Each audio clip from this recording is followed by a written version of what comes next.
The rideshare charges were what gave her away, not the late-night emergency meetings or the sudden interest in hot yoga classes that somehow required designer athletic wear costing more than my monthly car payment.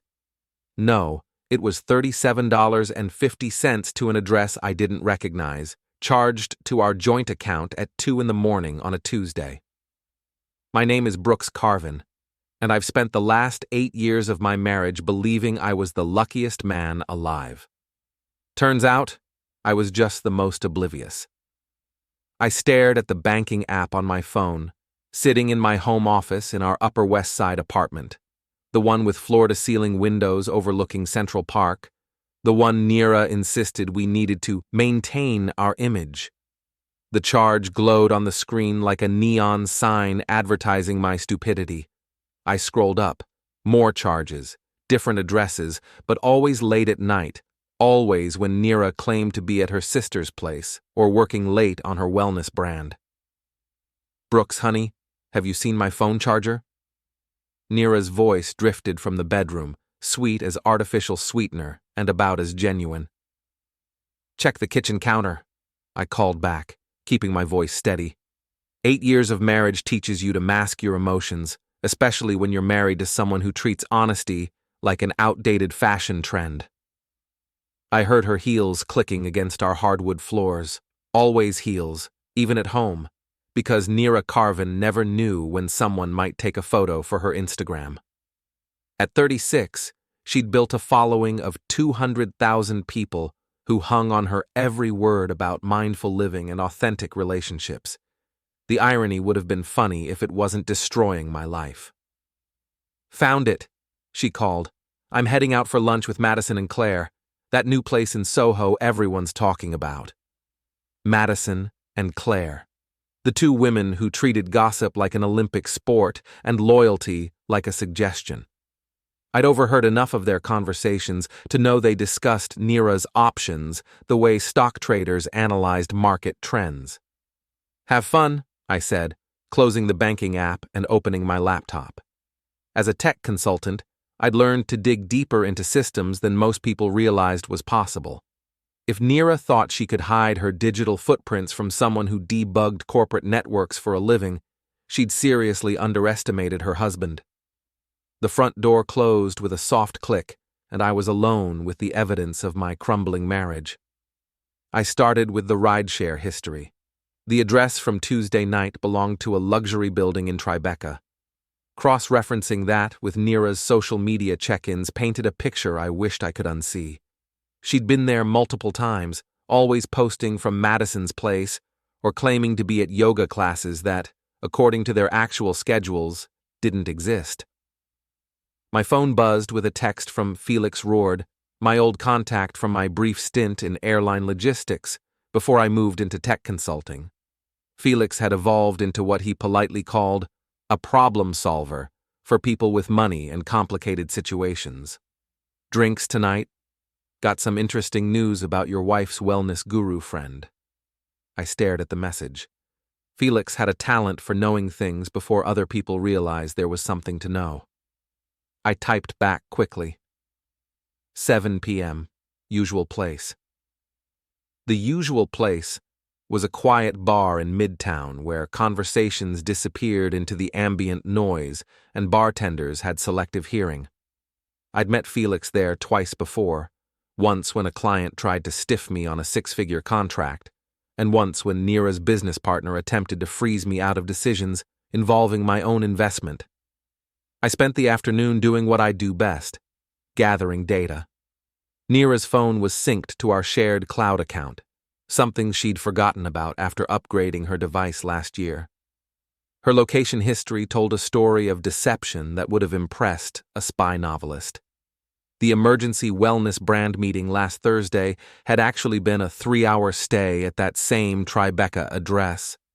The sister bonding time on Sunday had involved a trip to a boutique hotel in Brooklyn, but it was the text message thread that made everything crystal clear. "Can't wait to see you tonight. Brooks is working late again. He never pays attention anyway." The response came from a contact listed as RK with a fire emoji. Your husband's loss is my gain. Wear the red dress. Always so demanding. I like it. You know what I like. I closed the laptop before I read any further. Some things, once seen, can't be unseen. But I'd seen enough to know that my marriage wasn't just troubled, it was over. The only question was whether I'd go down quietly or take some control of the situation. Nira returned home at 6:30, glowing with the kind of satisfaction that had nothing to do with lunch with girlfriends. She kissed my cheek, her perfume different from what she'd worn that morning. "How was your day?"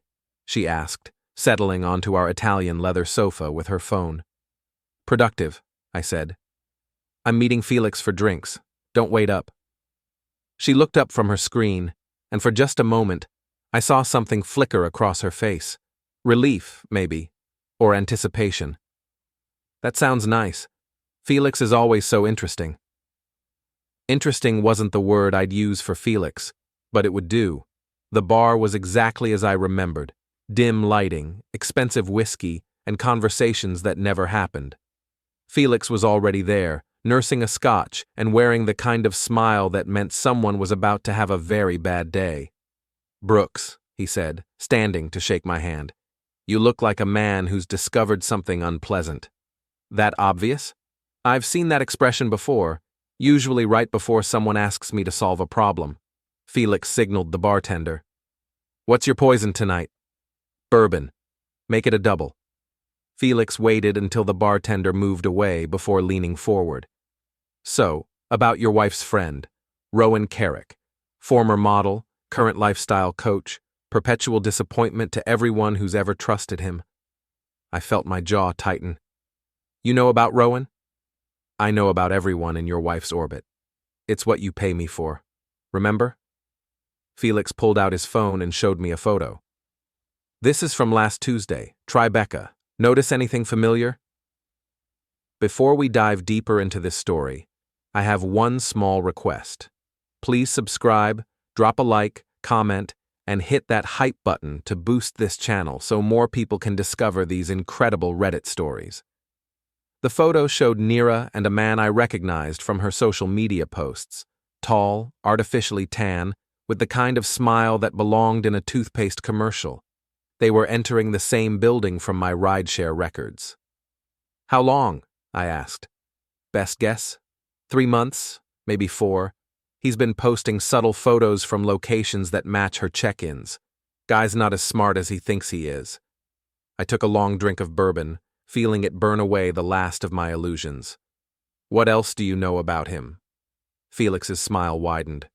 "Now that's the right question. Rowan Carrick is a fascinating study in mediocrity masquerading as success. Failed modeling career, 2 businesses that folded, currently living off the generosity of women who think they can fix him. Your wife isn't his first married client, if you catch my meaning." "I catch it. The question is, what do you want to do about it?" I stared into my bourbon, watching the amber liquid swirl. 3 months ago, I would have confronted Nira directly, demanded explanations, maybe suggested counseling. But 3 months ago, I still believed in the woman I'd married. The woman sitting in our apartment right now was someone else entirely. "I want options," I said finally. Felix nodded approvingly. "Now you're thinking clearly.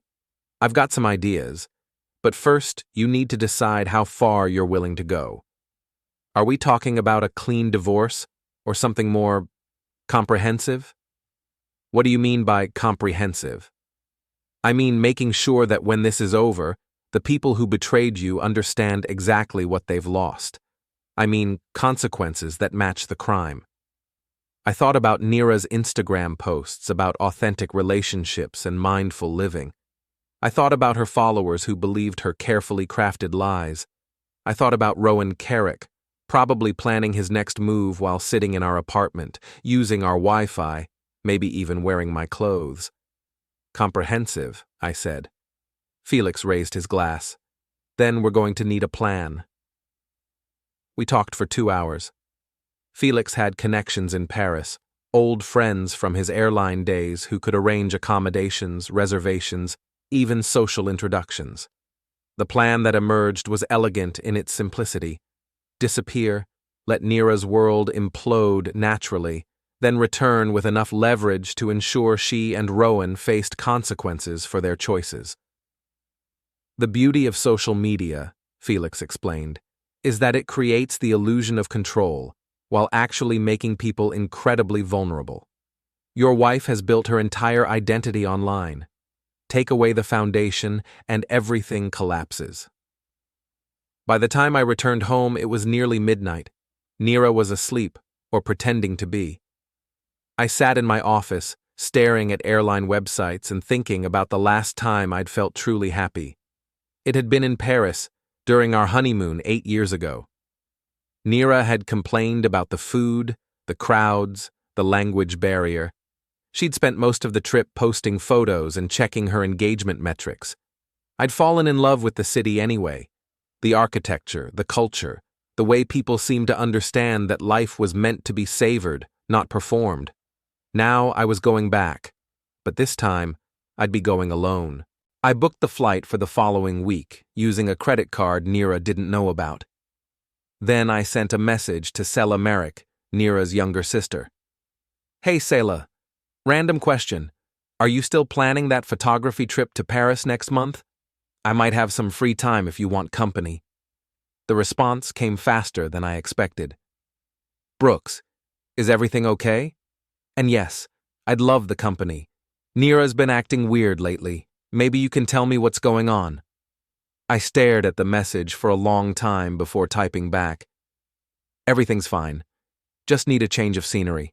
I'll explain when I see you. It wasn't quite a lie. Everything would be fine, eventually. But first, I had some work to do. The next morning, Nira was already gone when I woke up. She'd left a note on the kitchen counter. Emergency brand meeting. Home late. Love you. I crumpled the note and threw it away. Then I called Felix.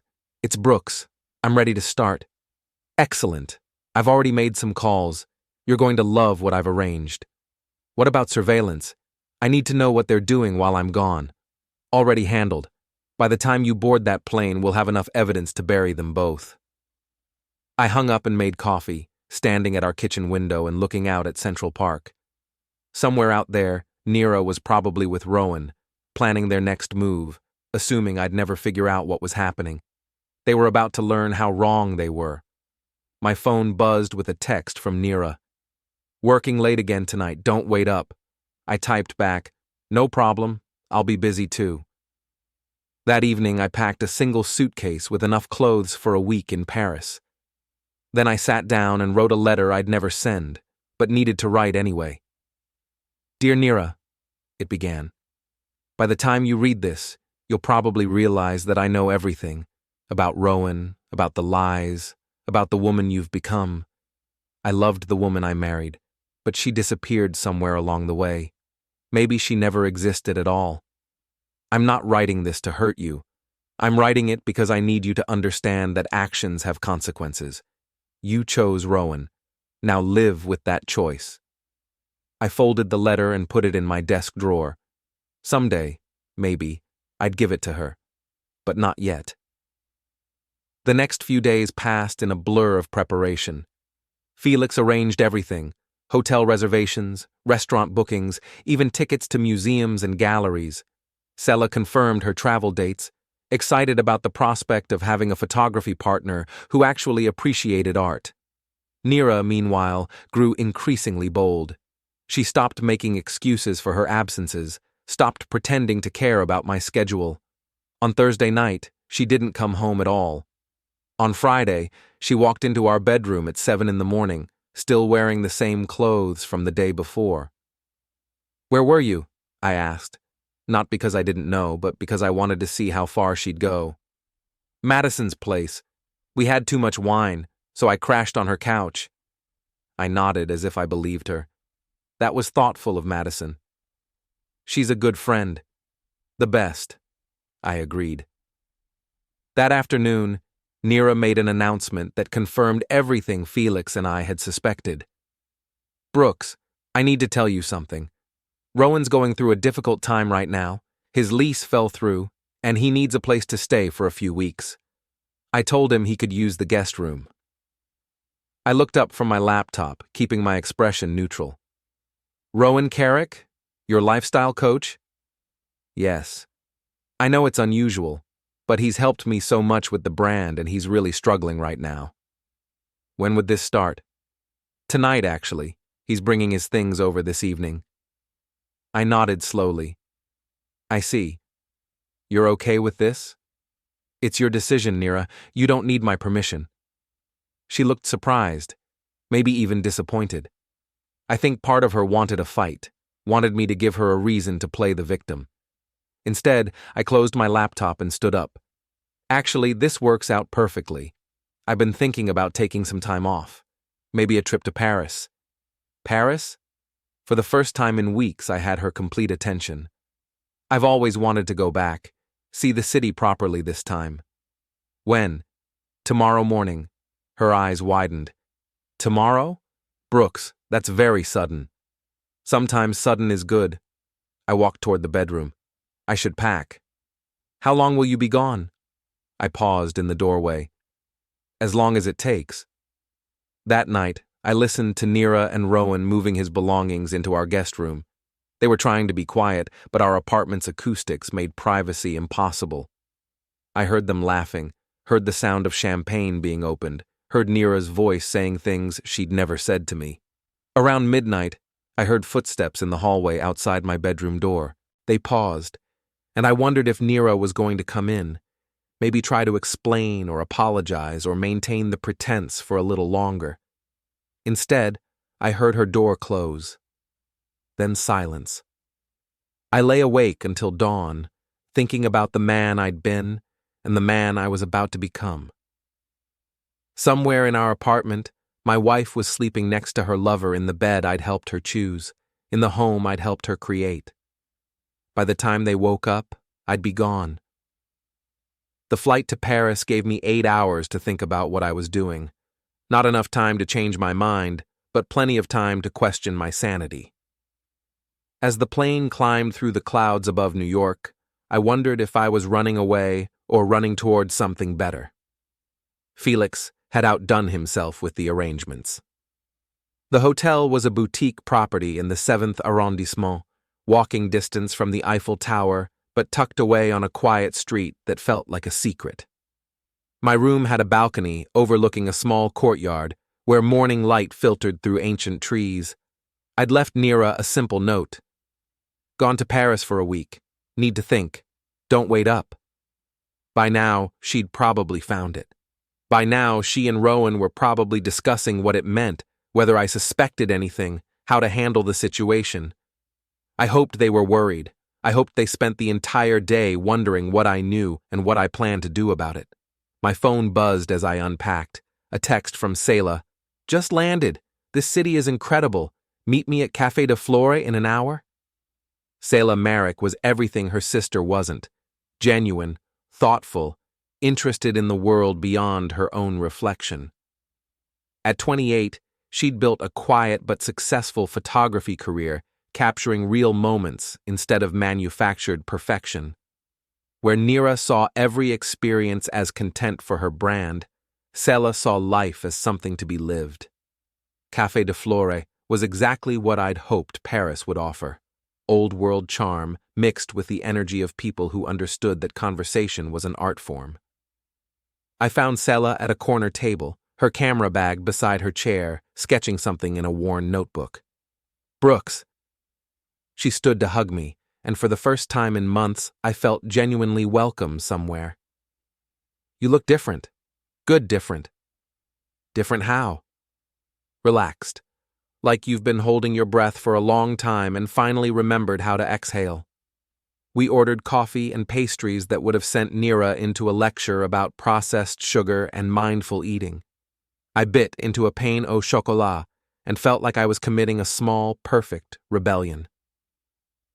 So, Selah said, studying my face with the intensity she usually reserved for her photography subjects. Want to tell me what's really going on? What do you mean? I mean my sister has been acting like she won the lottery, and lost her mind at the same time, and you just spontaneously decided to fly to Paris the same week I'm here for work. That's not coincidence. I sipped my coffee, buying time. What has Nira told you about her lifestyle coaching? You mean Rowan? Selah's expression darkened. I've met him. He's exactly the kind of guy who thinks charm is a substitute for character. What's your read on the situation? Selah was quiet for a long moment, watching people walk past our window. Honestly, I think my sister is making a terrible mistake. But she's always been attracted to men who make her feel like the center of the universe, even when the universe in question is pretty small. And what about me? What do I make her feel like? Safe, stable, taken for granted. She looked at me directly. Brooks, I love my sister, but she's always wanted what she doesn't have and gotten bored with what she does have. It's not about you. It's about her. I felt something loosen in my chest, a knot I'd been carrying for months without realizing it. Thank you for saying that. Are you going to fight for her? I thought about Nira and Rowan in our apartment, about the rideshare charges and the lies and the complete lack of respect for everything we'd built together. No, I said. I'm going to fight for myself. Selah smiled, and it was nothing like her sister's calculated expressions. Good. You deserve better than being someone's backup plan. We spent the afternoon walking through the Louvre, and I remembered why I'd fallen in love with Paris during my honeymoon. The city demanded nothing from you except attention. It didn't need to be photographed or hashtagged or turned into content. It simply existed, beautiful and complex and utterly confident in its own worth. Selah was the perfect companion, knowledgeable without being pretentious, enthusiastic without being exhausting. She photographed details other people missed, shadows on ancient walls, reflections in shop windows, the way light fell across strangers' faces. You're good at this, I said, watching her work. I love capturing moments that aren't performed, real expressions, genuine emotions, everything my sister's world isn't. That evening, we had dinner at a small bistro Felix had recommended. The wine was perfect, the food was extraordinary, and for the first time in months, I felt like myself again. Not Nira's husband or Rowan's victim, just Brooks, enjoying good food and better company. Can I ask you something? Selah said over dessert. Anything. Are you going to tell me what you're really doing here? Because this doesn't feel like a man who just needed to think. This feels like a man who's planning something. I studied her face, trying to decide how much to trust her. What if I told you that your sister has been lying to both of us? That everything she's built is based on deception? I'd say I'm not surprised. What kind of deception? I pulled out my phone and showed her some of the evidence Felix had gathered. The photos, the location data, the timeline of lies that stretched back months. Selah looked through everything without speaking. When she finished, she set the phone down and reached for her wine. How long have you known?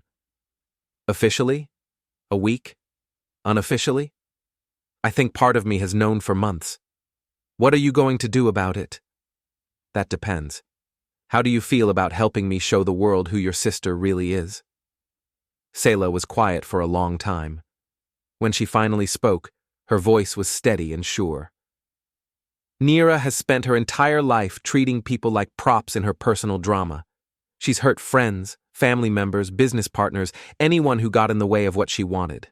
I love her, but I'm tired of watching her destroy everything good in her life. So that's a yes?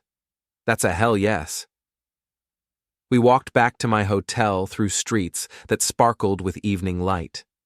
Paris at night felt like a conspiracy of beauty, every corner revealing some new wonder. I thought about Nira, probably posting photos of her dinner with Rowan, crafting captions about authentic living while living the most inauthentic life imaginable. What's the plan? Selah asked as we reached the hotel entrance. Tomorrow, We're going to have the best day of our lives. We're going to see everything, eat everything, photograph everything, and we're going to make sure the whole world knows about it. Social media warfare? The most elegant kind. We're not going to attack anyone or post anything mean.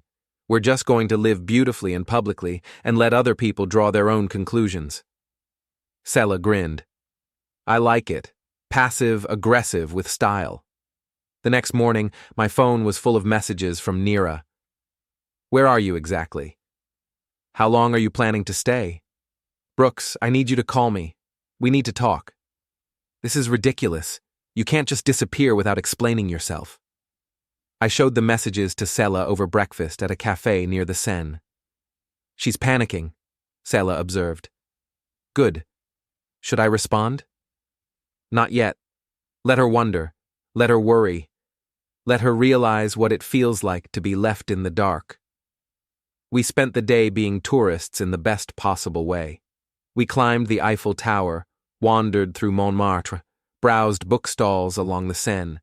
Sela photographed everything, and I found myself relaxing in a way I hadn't in years. Around lunchtime, I posted my first photo, a simple shot of my coffee cup with the Eiffel Tower in the background. The caption was minimal. Sometimes you need to remember what beautiful looks like. Within an hour, I had dozens of comments and likes. Friends I hadn't heard from in months were asking about my trip, expressing envy, telling me how great I looked. My phone rang. Nira. I let it go to voicemail. Brooks, what the heck is going on? You're in Paris? You just left without saying anything real, and now you're posting photos like you're on some kind of vacation? Call me back. Now. I showed the voicemail to Sela, who laughed. She's definitely panicking now. Good. Let her panic. That afternoon, Sela and I visited the Musée d'Orsay. She was in her element, photographing the interplay of art and architecture, the way visitors interacted with the masterpieces around them. I found myself watching her work, admiring her focus and passion. You're staring, she said without looking up from her camera. Sorry. I'm just impressed by how you see things. You find beauty in places other people miss. It's all about paying attention. Most people are so busy performing their lives that they forget to actually live them. Another dig at Nira, but a gentle one. Sela wasn't cruel, just honest in a way her sister had never learned to be. We had lunch at a cafe overlooking the Seine, and I posted another photo, this one of Sela laughing at something I'd said, the river and the city stretching out behind her. The caption read, "Good company makes everything better." My phone started buzzing immediately. Comments, likes, and several direct messages from people asking who the beautiful woman was. I didn't respond to any of them, but I made sure the photo was visible to all my contacts, including Nira. She called again that evening. This time, I answered. Brooks, what the heck are you doing? I'm having dinner. The food here is incredible. I don't care about the food. I care about you posting photos with some woman I don't know. Her name is Sela. You might remember her. She's your sister. Silence. Then, you're with Sela? She's here on a photography assignment. We ran into each other. That's quite a coincidence. Isn't it? Small world. Brooks, I need you to come home. We need to talk. About what? About us. About our marriage. About why you left, without any explanation. I looked across the table at Sela, who was pretending not to listen while clearly hanging on every word.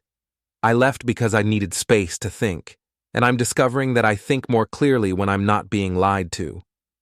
What's that supposed to mean? It means I know about Rowan, Nira. I know about the rideshare charges, the fake yoga classes, the 3 months of lies. I know everything.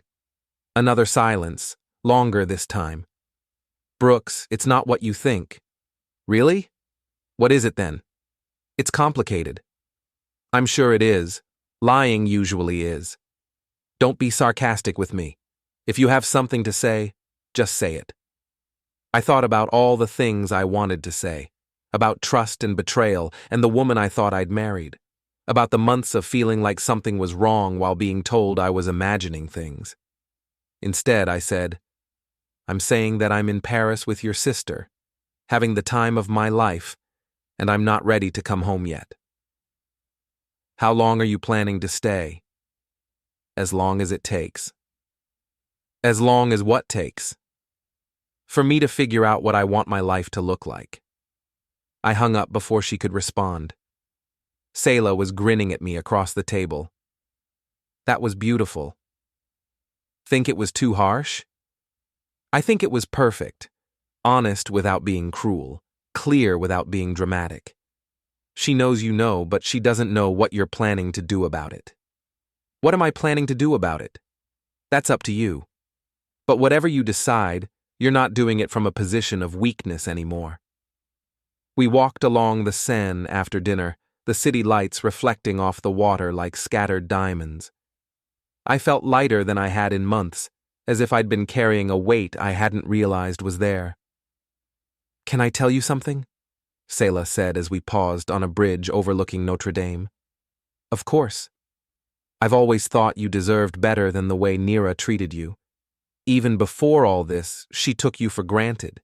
You're kind and intelligent and funny, and she acted like those were just baseline requirements instead of gifts. Thank you for saying that. I'm not saying it to be nice. I'm saying it because it's true." She moved closer, and for a moment I thought she might kiss me. Instead, she pulled out her camera and took a photo of us together, the cathedral glowing in the background. "For posterity," she said. "Are you going to post it?" "Only if you want me to." I thought about Nira, probably sitting in our apartment with Rowan, trying to figure out how to handle the situation. I thought about the life I'd been living, and the life I wanted to live. "Post it," I said. That night, as I lay in my hotel bed, I felt something I hadn't experienced in months. Peace. Not the absence of conflict, but the presence of possibility. For the first time since I'd discovered Nira's betrayal, I wasn't thinking about what I'd lost. I was thinking about what I might gain. My phone buzzed with a text from Felix. "Saw the photos. Brilliant strategy. How are you feeling?" I typed back, "Like I'm finally awake." "Good. Because tomorrow the real fun begins. I've got some information about Rowan that's going to make your day." I smiled and set the phone aside. Whatever Felix had discovered could wait until morning. Tonight, I was going to sleep better than I had in months. Outside my window, Paris hummed with life, people dining, laughing, living authentically in a way Nira had never understood. I'd come here to escape my problems, but I was starting to realize I'd actually come here to find my solutions. Tomorrow, I'd start putting them into action. Felix's information arrived over breakfast, delivered via encrypted message while I sat at a cafe near the Pantheon. Selah was editing photos on her laptop, occasionally showing me shots from our previous day's adventures. The morning light made her look luminous, and I found myself thinking that Nira had never looked this beautiful, even with all her careful staging and professional makeup. "You're going to want to see this," I said, opening Felix's message. The file contained a comprehensive background report on Rowan Carrick that read like a masterclass in mediocrity disguised as success. Failed modeling career, 2 failed businesses, and a pattern of relationships with women who funded his lifestyle while he provided what he called life coaching. But the real treasure was in the appendix, screenshots of conversations between Rowan and his business partner, Marcus Webb, discussing their strategy for targeting wealthy, married women. "The key is making them feel special while keeping them dependent," one message read. "Nira's perfect because she's got money and an ego that needs constant feeding." Another message was even more damaging. "Brooke seems clueless, but we need to be careful. If he figures out what's happening, this whole thing falls apart." Selah read over my shoulder, her expression growing darker with each revelation. "He's been planning this," she said. "This isn't some spontaneous affair, it's a calculated con." "And your sister walked right into it." "My sister created the perfect conditions for it. She's been so focused on her image that she forgot to pay attention to reality. I forwarded the screenshots to my personal cloud storage, then sent Felix a response. "This is perfect. What else do you have?" His reply came quickly. "Financial records showing Rowan's been living off credit cards and other women's money for 2 years. Also, some interesting photos from his previous coaching relationships. Nothing inappropriate, but definitely embarrassing. Send everything to my secure folder. It's time to come home. Already booked your flight. Tomorrow evening, arriving JFK at 8 p.m., I'll pick you up." I looked across the table at Selah, who was watching me with curiosity and something that might have been concern. "You're going back," she said. "Tomorrow night. The vacation's over. And then?" Then I remind my wife and her boyfriend that actions have consequences. Selah closed her laptop and leaned forward. "Brooks, can I ask you something?" "Anything. What do you want the end result to be? Do you want to save your marriage, or do you want to end it on your terms?" It was a fair question, and one I'd been avoiding since I'd arrived in Paris. The truth was, the woman I'd married, or thought I'd married, probably never existed. The Nira I'd fallen in love with had been a performance, carefully crafted to attract exactly the kind of stable, successful man who could fund her lifestyle and provide the security she needed to build her brand. "I want her to understand what she's lost," I said finally, "and I want her to face the consequences of her choices without being able to play the victim. And Rowan's about to discover that conning people has risks." We spent our last day in Paris visiting places that mattered: the bookshops of the Latin Quarter, the gardens of the Luxembourg Palace, the quiet corners where tourists didn't usually venture. Selah photographed everything, building a visual story of our time together that was beautiful and genuine in a way Nira's curated content never managed to be. That evening, we had dinner at a small restaurant Felix had recommended, the kind of place where the menu was handwritten and the wine came from vineyards you'd never heard of but would never forget. "I have a confession," Selah said over dessert. "What's that?" "I knew about Nira and Rowan before you told me. I've known for weeks." I set down my wine glass. "How?" "She called me one night, drunk and guilty, talking about how she'd found someone who really understood her. She didn't say his name, but she described him in enough detail for me to figure it out. Then I saw them together at a gallery opening last month." "Why didn't you tell me?" "Because it wasn't my secret to tell, and because I hoped she'd come to her senses before it went too far." "But she didn't." "No. She doubled down. She started believing her own story about finding authentic love and living her truth. She convinced herself that what she was doing was brave instead of selfish." I thought about this revelation, trying to decide how it made me feel. Oddly, I found I wasn't angry. If anything, I was grateful that Selah had given Nira the chance to make the right choice. "So when I asked you to help me expose her," I said, "you already knew what we'd find." "I knew. And I decided that maybe it was time for my sister to face some consequences for her actions." "Any regrets?" Selah reached across the table and took my hand. "Only that it took this long for someone to stand up to her." The flight home gave me time to prepare for what came next. I'd been gone for a week, long enough for Nira and Rowan to get comfortable, maybe even careless. They'd probably spent the time trying to figure out how much I knew and how to handle my return. They were about to find out. Felix was waiting at JFK with his usual efficiency and a folder full of additional intelligence. "Welcome home," he said as we drove into the city. "Ready for phase 2? What's the situation at the apartment?" "Rowan's been staying there every night. They've been posting photos together. Nothing explicit, but definitely intimate. Your wife seems to think you've accepted the situation." "What about their social media?" "That's where it gets interesting. Rowan's been getting sloppy. He's posted photos from inside your apartment, including one where your personal belongings are clearly visible in the background. He's also been using your Wi-Fi to access accounts he shouldn't be accessing. Such as? His conversations with Marcus Webb about their next targets. Apparently, they've identified 3 other women in your wife's social circle who fit their profile. I felt a cold anger settle in my stomach. This wasn't just about my marriage. It was about a pattern of predatory behavior that would continue unless someone stopped it. Do we have everything we need? More than enough. The question is how you want to deploy it. We pulled up outside my building, and I looked up at the windows of the apartment I'd shared with Nira for 3 years. The lights were on, and I could see movement inside. I want to see them first, I said.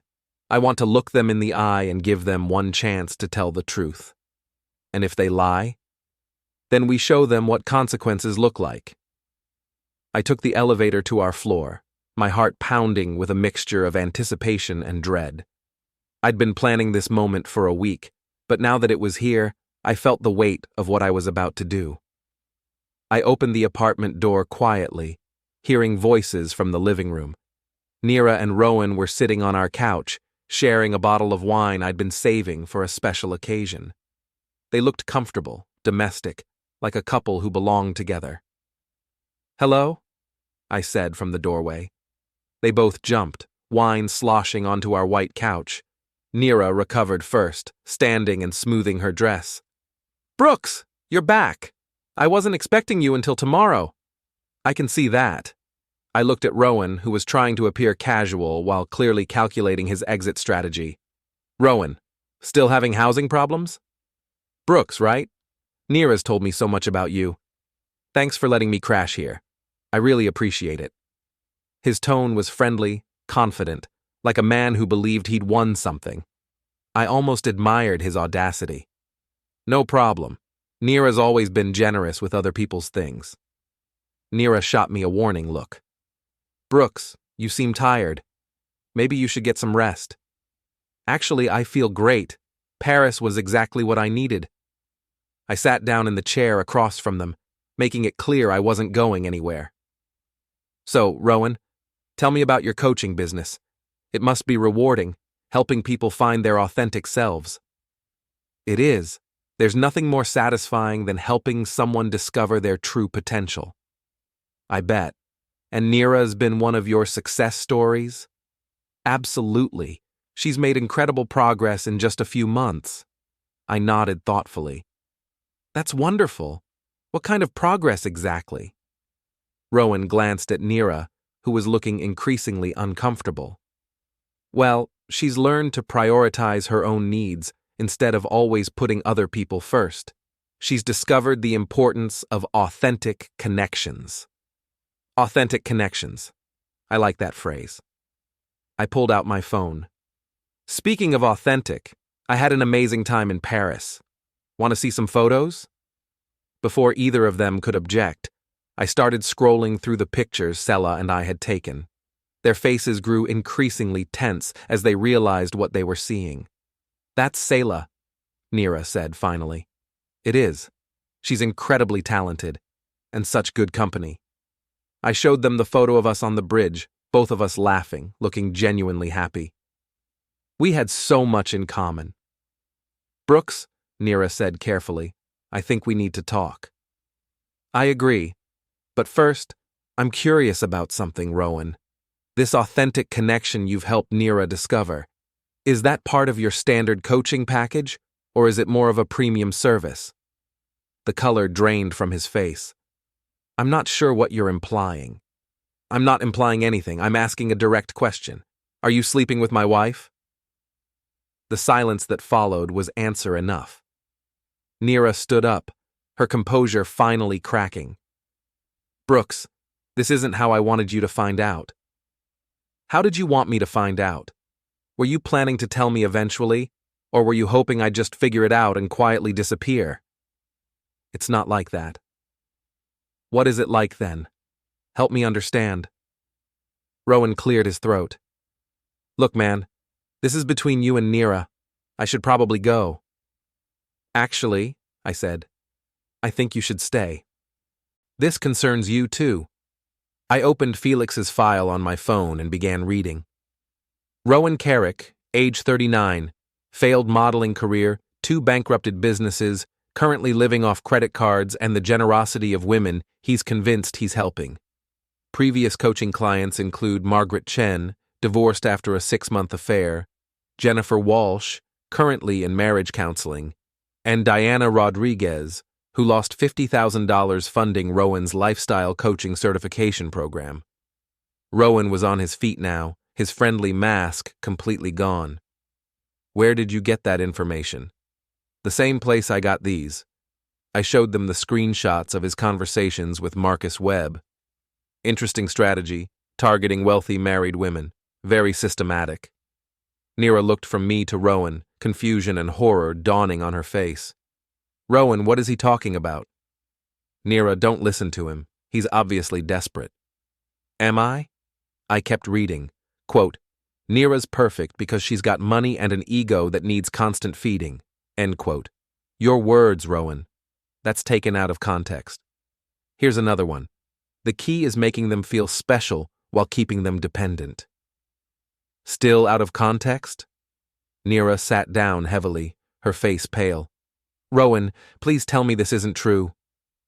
Rowan looked around the room like a trapped animal, then made his decision. Nira, you have to understand, what we have is real. Whatever I said to Marcus, whatever plans we might have had originally, that all changed when I met you. You're different. Different how? I asked. Different because she's more gullible or because she has better credit?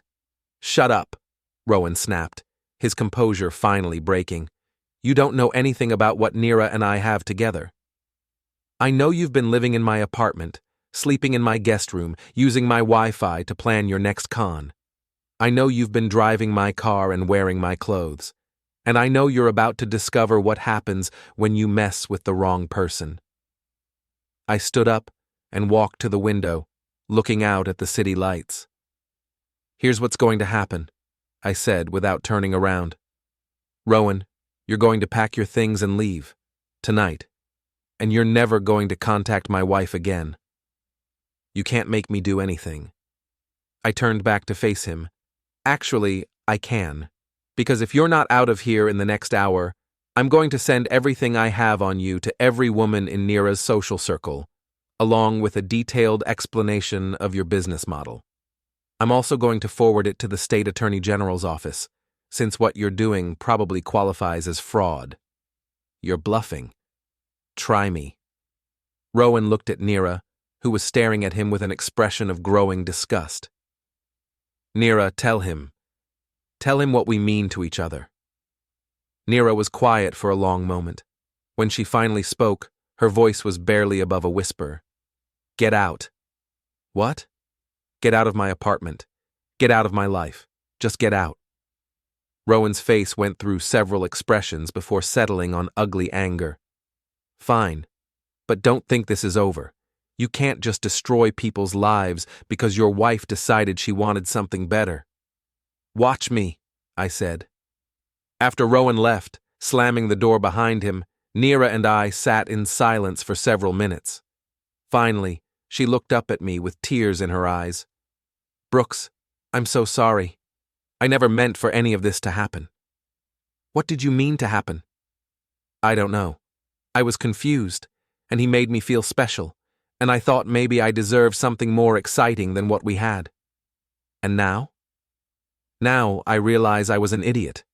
Everything he said, everything he made me feel, it was all fake. I looked at my wife, this woman I'd loved for 8 years, and felt something I hadn't expected. Pity. The question is, I said, what do we do now? But even as I asked the question, I already knew the answer. Some things, once broken, can't be fixed. Some trust, once lost, can't be rebuilt. And some people, once they've shown you who they really are, can't pretend to be someone else. The real question wasn't what we would do now. The real question was how long it would take Nira to realize that her problems were just beginning. The next morning, I woke up alone in our bedroom for the first time in a week. Nira had spent the night in the guest room, probably lying awake thinking about everything she'd lost in the span of a few hours. I'd slept better than I had in months. My phone showed 17 missed calls from Rowan and 43 text messages ranging from angry to pleading to threatening. I deleted them all without reading past the first few words. Whatever power he'd thought he had over the situation had evaporated the moment his true nature was exposed. Felix had sent a morning briefing. Phase 2 ready to deploy. Rowan's social media accounts show signs of panic. He's deleted several posts and changed his bio 3 times since last night. Nira hasn't posted anything since your return. Ready for the next stage? I typed back. Give me 24 hours to see if they're going to handle this quietly. If not, we proceed as planned. The truth was, part of me hoped Nira would surprise me. Maybe she'd realize the magnitude of what she'd done and find some way to make genuine amends. Maybe she'd use this as an opportunity to become the person I'd thought I married.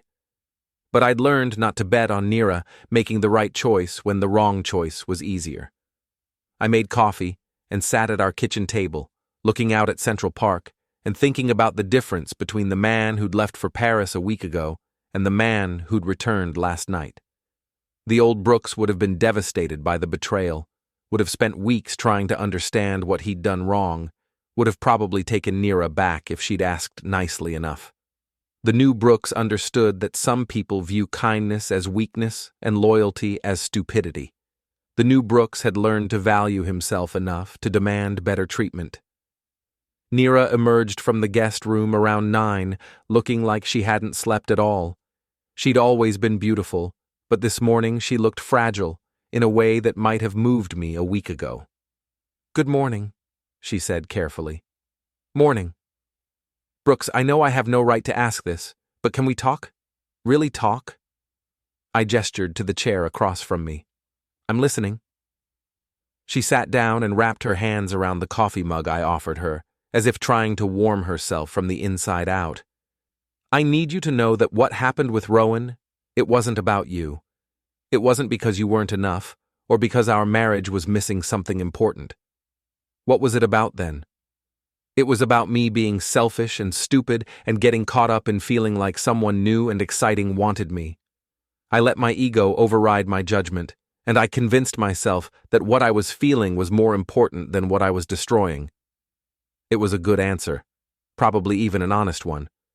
But it was also exactly the kind of thing Nira would say when she realized she'd miscalculated and needed to rebuild her position. "What do you want from me, Nira?" "I want to fix this. I want to earn back your trust and prove that our marriage is worth saving." "How?" "However you need me to. Counseling, complete transparency with my phone and accounts, cutting contact with anyone who supported what I was doing, whatever it takes." I studied her face, looking for signs of genuine remorse versus strategic positioning. The problem with being married to someone who'd built her career on performing authenticity was that everything could be a performance. "What about your brand?" I asked. "Your followers, your sponsors, your image as a relationship expert?" Something flickered across her face. Fear, maybe, or calculation. "What about them?" "If we're going to rebuild our marriage based on honesty, that means being honest about what happened. It means admitting publicly that you had an affair, that you lied to your audience, that everything you've been preaching about authentic relationships was hypocritical." "Brooks, you know I can't do that. My entire career would be over." And there it was. The real Nira, the one who valued her image more than her integrity, who would rather maintain a lie than face consequences for her choices. "So, when you say you want to fix this," I said, "what you really mean is you want me to pretend it never happened so you can keep profiting from advice you don't follow. That's not fair. Isn't it? You built a brand around authentic living while living a lie. You gave relationship advice while destroying your own marriage. You told people to trust their instincts while manipulating mine. I made mistakes, but that doesn't mean everything I've built is worthless. It means it's built on a foundation of lies, and I'm not going to help you maintain those lies anymore." Nira's expression hardened. and I saw a glimpse of the woman who'd been cold enough to bring her lover into our home. What exactly are you saying? I'm saying that if you want to save our marriage, you need to be willing to sacrifice your false image. And if you're not willing to do that, then you've already chosen what matters more to you. She stood up abruptly, her chair scraping against the floor.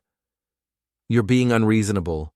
You're asking me to destroy my career because you can't handle the fact that I made a mistake. I'm asking you to tell the truth. If that destroys your career, maybe your career was worth destroying. I need to think about this. Take all the time you need. But understand that every day you spend protecting your image instead of repairing our marriage is another day you're choosing your brand over your husband. After she left for what she claimed was a yoga class, I called Sela. How did it go? She asked. About like I expected. She wants to fix things, but only if she doesn't have to face any real consequences. So what's the plan? I'm going to give her one more chance to do the right thing. If she doesn't take it, we move to phase 2. Which is? Letting the world see who she really is. That afternoon, I met Felix at our usual bar to finalize the details of what he'd started calling Operation Authenticity. The beauty of social media, he explained, is that it creates permanent records of temporary feelings. Every lie, every contradiction, every moment of hypocrisy gets preserved forever. He showed me a timeline he'd constructed of Nira's posts over the past 6 months, cross-referenced with her actual location data and activities. Look at this, he said, pointing to a post from 2 months ago. She's writing about the importance of honest communication in relationships while she's literally at a hotel with Rowan. The metadata shows she posted it from the hotel's Wi-Fi network. And this one, he continued, scrolling to another post. She's giving advice about trusting your partner while she's deleting text messages from her phone. We have the recovery data. The evidence was overwhelming and damning, not just proof of the affair, but proof of the systematic deception that had enabled it. How do we deploy this? I asked. Carefully. We don't want to look vindictive or cruel. We want to look like someone who's been forced to defend himself against lies. Felix had crafted a strategy that was elegant in its simplicity. Instead of attacking Nira directly, we would simply present the truth and let her audience draw their own conclusions. The key, he explained, is timing. We wait for her to post something particularly hypocritical about relationships or authenticity. Then we respond with facts, not accusations, just verifiable information. What about Rowan? Rowan's easier. He's already panicking, making mistakes, trying to control a situation that's already out of his control. We just need to give him enough rope to hang himself. As if summoned by our conversation, my phone buzzed with a call from an unknown number. I answered it on speaker. Brooks, this is Rowan. We need to talk. I don't think we do. Look, I know you're angry and I understand why, but you're making a mistake. Nira and I have something real, and you trying to destroy it isn't going to change that. Felix was grinning, making recording gestures. I nodded. Really? Something real? Is that what you call a systematic con designed to separate married women from their money and stability? That's not what this is. Then what is it? It's 2 people who found each other and fell in love despite the circumstances. Love, I repeated. Interesting word choice. Is that what you told Margaret Chen, or Jennifer Walsh, or Diana Rodriguez? Silence. Here's what I think happened, I went on. I think you pursued my wife because she fit your pattern, well off, unsure of herself, married to someone she overlooked. I think you used your usual approach, made her feel noticed and understood, then moved in for the final step. The only problem was, you chose the wrong person. You don't know what you're talking about. I know exactly what I'm talking about, and if you contact my wife again, or me again, or anyone in our circle again, I'm going to make sure everyone else knows exactly what you are. I hung up and looked at Felix, who was practically glowing with satisfaction. Perfect, he said. He just confessed to having a pattern of targeting married women. We got it all on tape. Think he'll back off? Men like Rowan don't back off. They double down, which is exactly what we want him to do. That evening, Nira returned home with the determined expression of someone who'd made a decision. She found me in my office, working on a project proposal. "I've been thinking about what you said," she began. And I think you're being unfair. Yes, I made a mistake. Yes, I hurt you. But asking me to destroy everything I've built isn't about justice. It's about revenge." I saved my work and turned to face her. "What would justice look like to you?" "Counseling. Complete transparency going forward. Maybe a brief break from social media while we work on our marriage." "A brief break?" "A few months, long enough for things to settle down. And then you go back to giving relationship advice as if nothing happened." "I go back to helping people, yes, because I've learned from my mistakes." I nodded slowly. "I see. So your plan is to use our marriage crisis as content for your brand. Turn your infidelity into a story about growth and second chances." "That's not what I said. It's what you meant." I stood up and walked to the window. "Nira, do you remember our wedding vows?" "Of course." "What did we promise each other?" "To love and honor each other, to be faithful, to support each other through good times and bad." "And have you kept those promises?" "I made a mistake, but..." "Have you kept those promises?" "No." "Then why should I keep mine?" She was quiet for a long moment. When she spoke again, her voice was smaller. "Because you love me. Because we built something together. Because everyone makes mistakes. Some mistakes are bigger than others. Some mistakes reveal character instead of just poor judgment." "What does that mean?" "It means that the woman I married wouldn't have been capable of what you did. Not just the affair, but the lies, the manipulation, the complete disregard for my feelings. Either you've changed into someone I don't recognize, or you were always this person and I was too naive to see it. Brooks, please. I'm going to ask you one more time. Are you willing to tell the truth about what happened? Publicly? Completely? Without trying to spin it into a story about growth and authenticity?" "I can't do that." "Then you've made your choice." "What does that mean?" I turned back to face her, and for the first time since this whole thing started, I felt completely calm. "It means that tomorrow morning I'm going to start telling the truth myself. About what you did, about who you really are, about the difference between the image you sell and the reality you live." "You wouldn't." "Try me." "Brooks, if you do this, you'll destroy more than just my career. You'll destroy our marriage."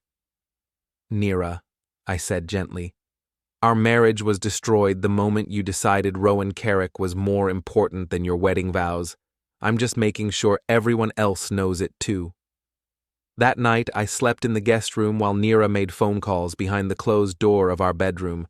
I could hear her voice rising and falling, urgent and desperate, as she tried to figure out how to contain a situation that was already beyond her control. I felt sorry for her, in a way. She'd spent so long crafting her image that she'd forgotten who she actually was underneath it all.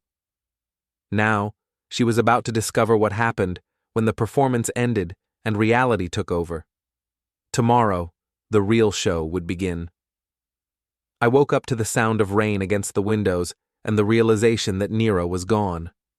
Her side of the bed hadn't been slept in, and her overnight bag was missing from the closet. She'd left a note on the kitchen counter. "Staying at Madison's until we can work this out. Please don't do anything we'll both regret." Too late for that, I thought, crumpling the note. Felix arrived at 8 with coffee and a folder full of what he called the final ammunition. "She's panicking," he said, settling into our living room like he owned the place. "Posted 3 different stories on Instagram last night, then deleted them all. Her engagement metrics are down 40% because her audience can sense something's wrong." "What kind of stories?" Vague stuff about going through challenges, asking for privacy, hints about people trying to tear down successful women. Classic victim positioning, but poorly executed. I scrolled through Nira's social media accounts, noting the subtle changes in her content. Where her posts used to be confident and authoritative, they now seemed defensive and scattered. "She's losing control of the narrative," Felix observed. "Which means it's time for us to provide one." He opened his folder and spread out printed screenshots, financial records, and what looked like a detailed timeline. This is everything. Rowan's pattern of targeting married women, the timeline of his relationship with Nira, the evidence of her lies to her audience, and the financial trail showing how she's been funding his lifestyle. Financial trail? Credit card records. She's been paying for his hotels, his meals, his clothes. Even bought him a Rolex last month that she claimed was a business expense for her wellness brand. I stared at the receipt. $3,000 for a watch she'd given to the man she was cheating with, charged to the business account I'd helped fund. "How did you get these?" Nira gave Rowan access to her accounts so he could help manage her brand. He's been sloppy with the digital security. Amazing how careless people get when they think they're winning. My phone buzzed with a text from Sela. "Saw Nira's weird posts last night. Everything okay?" I showed the message to Felix, who grinned. "Perfect timing. Sela's got 50,000 followers, and they trust her judgment. If she starts asking questions about Nira's behavior, other people will start paying attention. I'm not going to use Sela to attack her sister." "You don't have to. Just tell her the truth and let her decide what to do with it." I called Sela, who answered on the first ring. "Brooks, what's going on? Nira's post last night made no sense, and now she's not answering her phone. Can you meet me for lunch? There are some things you need to know." That sounds ominous. It is. We met at a quiet restaurant in Brooklyn, far from Nira's usual haunts. Sela listened without interrupting as I laid out everything: the affair, the con, the systematic deception, and Nira's refusal to take responsibility for any of it. "I knew she was making bad choices," Sela said finally, "but I didn't realize how bad. The financial stuff especially. She's always been careless with money. But this is different." "What do you mean?" "She called me last night, asking if she could borrow $20,000. Said it was for a business opportunity that couldn't wait. When I asked for details, she got angry and hung up. She's probably trying to pay Rowan to disappear quietly. Or he's blackmailing her." Sela pulled out her phone and showed me a message thread. "Look at this." The messages were from Rowan to Sela, sent in the early hours of the morning. "Your sister is trying to destroy my life because she can't handle the truth about her marriage. Brooks is manipulating the situation to make himself look like the victim. Nira and I have something real, and her husband is using his money and connections to tear us apart. I thought you should know what kind of man your sister married." Sela looked disgusted. "He's trying to turn me against you." "What did you tell him?" "Nothing. I blocked him immediately." She paused, studying my face. "Brooks, what are you planning to do?" "I'm going to tell the truth, all of it. Let people make their own decisions about who to believe. That'll destroy her career. She destroyed her career when she decided to build it on lies. I'm just making sure people know they've been lied to." Sela was quiet for a long time, staring out the window at the rain. "She's my sister," she said finally. "I love her, even when she makes terrible choices. But I'm tired of watching her hurt people and never face consequences." "What does that mean?" "It means that if you're going to tell the truth, you should tell all of it, including the things I know that you don't."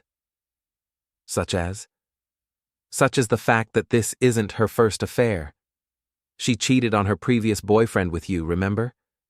And there was someone else between him and you that she never told you about." I felt something cold settle in my stomach. "What are you talking about?" "Marcus Webb, Rowan's business partner. She had a thing with him about 5 years ago before she met you. He's the one who introduced her to Rowan. The pieces clicked together with horrible clarity. This hadn't been a spontaneous affair or even a calculated con. It had been a long-term setup, years in the making. She's been planning this?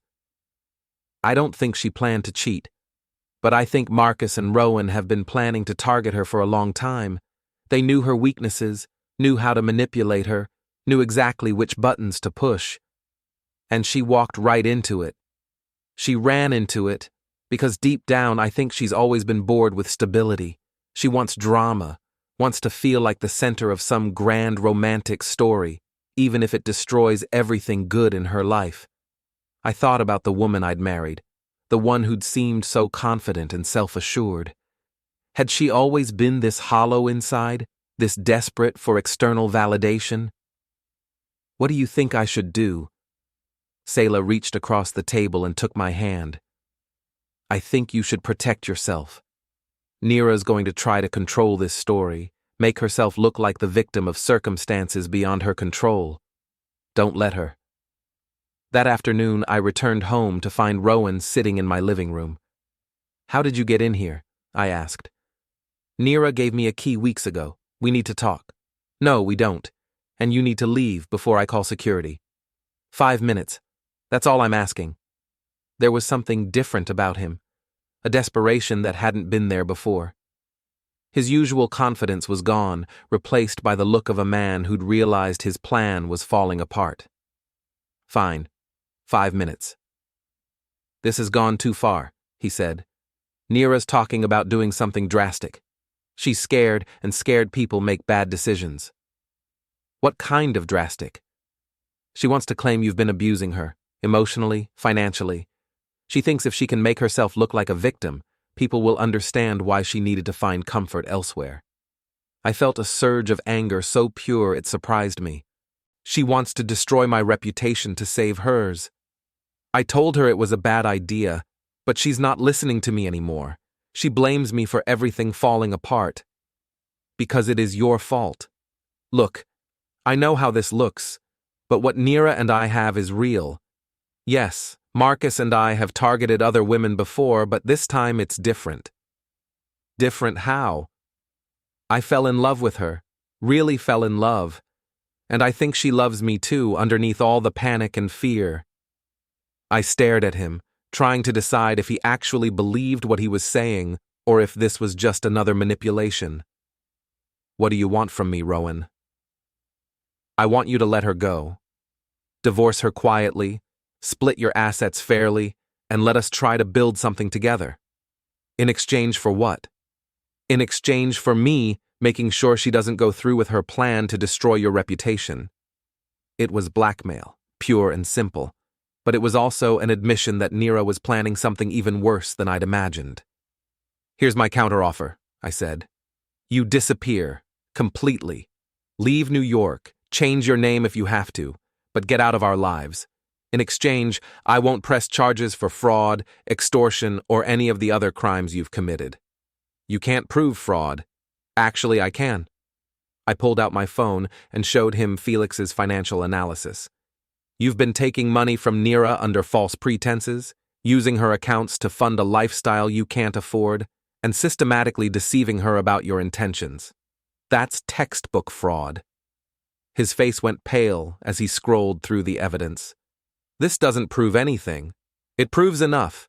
Combined with your pattern of targeting other women and the recordings I have of our conversations, it's more than enough to destroy whatever's left of your reputation.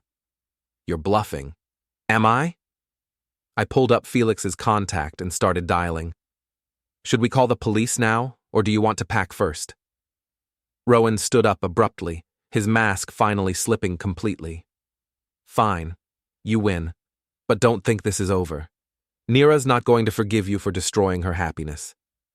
Nira destroyed her own happiness the moment she chose you over her marriage. After he left, I called Felix. Rowan's gone, but Nira's planning something. She wants to claim I've been abusing her. Anticipated that. I've got recordings of her conversations with Madison and Claire, where she admits the affair was her choice and that you've never been anything but supportive. Hard to claim abuse when you're on record saying the opposite. What about her social media? Any new posts? She's gone dark for the past 6 hours, but her friend Madison posted something interesting. A vague story about supporting friends through difficult times and not judging people for their choices. Sounds like she's testing the waters for a sympathy campaign. Time to end this. Agreed, you ready? I looked around the apartment Nira and I had shared, thinking about the life we'd built together and the lies that had destroyed it. I'm ready. Felix had prepared what he called the definitive statement, a comprehensive social media post that laid out the facts without editorial comment. The timeline of Nira's lies, the evidence of Rowan's con, and the financial records showing how she'd funded the affair with money from their joint accounts. The key, Felix explained, is to present yourself as someone who's been forced to defend himself against lies, not someone who's attacking his wife out of spite. The post went live at 8 p.m., simultaneously across all my social media accounts. Within minutes, the responses started pouring in. I can't believe this is real. I trusted her advice about my own marriage. This explains why her recent posts seem so fake. Thank you for telling the truth. But the most important response came from Selah, who shared the post with her own followers, along with a statement of support. Sometimes the people we love make choices that force us to choose between loyalty and honesty. Today, I'm choosing honesty. My sister has been living a lie, and the people who trusted her deserve to know the truth. By midnight, Nira's carefully crafted world was in ruins. Her sponsors had started pulling out, her followers were demanding explanations, and her reputation as a relationship expert was destroyed beyond repair. She called me at 2 a.m, her voice raw from crying. Brooks, please, take it down. I'll do anything you want, but please take it down. It's too late for that. I'll leave New York. I'll disappear. I'll never bother you again. You should have thought about that before you decided to destroy my reputation to save yours. I never went through with that plan. Only because you didn't have time. She was quiet for a long moment. When she spoke again, her voice was barely a whisper. I'm sorry. For all of it. I know that doesn't mean anything now, but I need you to know that I'm sorry. I know you are, but sorry doesn't undo the damage. What happens now?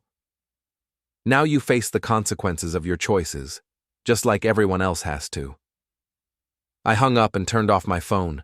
Outside, the rain had stopped, and the city lights sparkled like scattered diamonds. For the first time in months, I felt like I could breathe freely. The next morning brought news that Rowan had been arrested trying to board a flight to Mexico.